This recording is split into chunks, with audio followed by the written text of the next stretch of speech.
le taux d'emploi descend, donc il faut créer des emplois et il faut également créer suffisamment de revenus pour pouvoir investir dans le recherche et le développement et la technologie nécessaire pour un meilleur développement.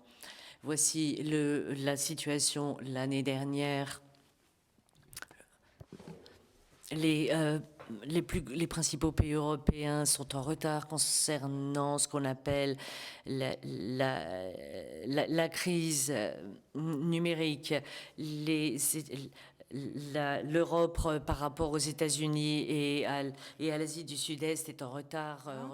Cette étude de McKinsey regarde de l'évolution du travail indépendant. Je n'ai pas eu le temps d'inclure car cela est basé sur ce que j'ai dit avec l'auteur, mais ça a été publié il y a quelques jours et je vous préférerais que vous lisiez l'article.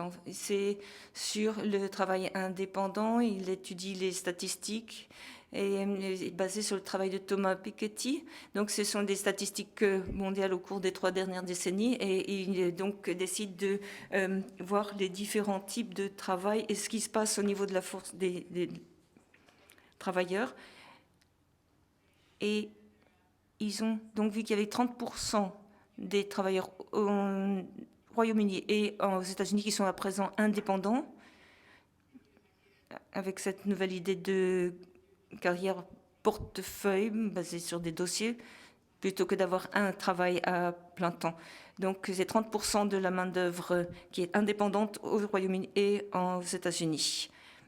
Donc ça leur permet de comprendre comment fonctionne l'économie. Ça veut dire qu'il y a 4 différents types de personnes dans la catégorie des travailleurs indépendants.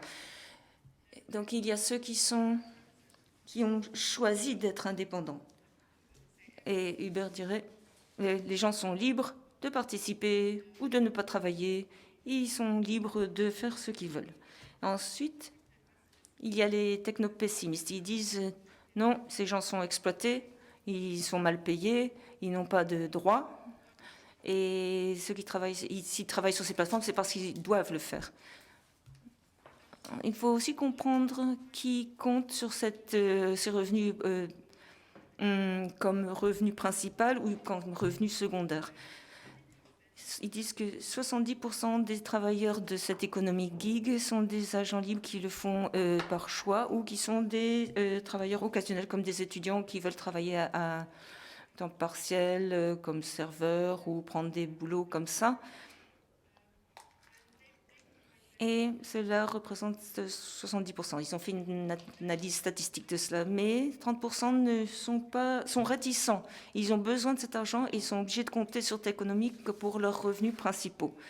Et il y a ceux qui sont vraiment coincés financièrement et qui sont obligés d'avoir des revenus complémentaires. Donc voyons les tendances dans la crise financière de faibles revenus, stagnation des salaires. Les salaires n'ont pas augmenté en Europe depuis 20 ans.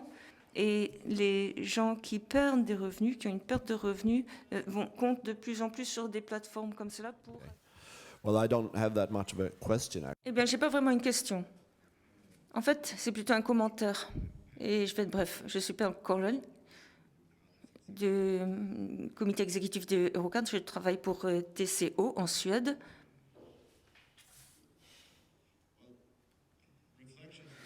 Mes réflexions après ces 2 présentations sont que tout d'abord, la plupart des problèmes que nous craignons sont en fait parce qu'on n'est pas adapté pour répondre à une réalité. En tant que syndicat, nous voulons défendre les systèmes tels qu'ils existent. Nous voulons conserver des structures et des conditions de travail qui, en fait, sont les bases pour nous, la fondation de notre existence. Nous ne pouvons pas prévenir ces changements, car je crois qu'il y a un courant qui est très fort dans ce sens. Et donc, c'est à nous développer nous-mêmes pour nous adapter et devenir plus pertinents pour les travailleurs.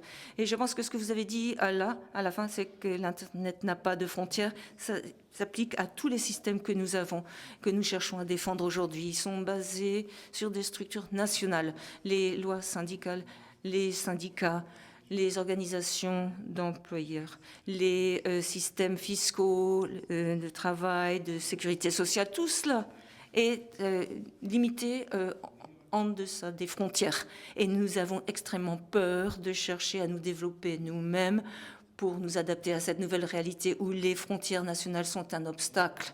Et ceux d'entre nous qui cherchons à nous limiter dans les frontières nationales seront donc vite dépassés, je crains.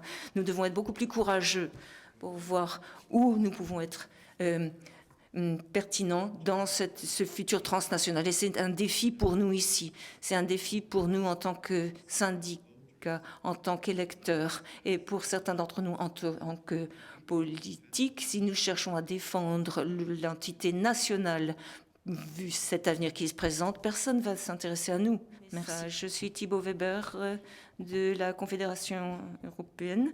Et d'abord, j'ai un message. Même en dépit de Brexit, le TUC va rester un affilié du ETITEC, le CES, et va rester un mouvement fort au niveau européen en dépit de Brexit.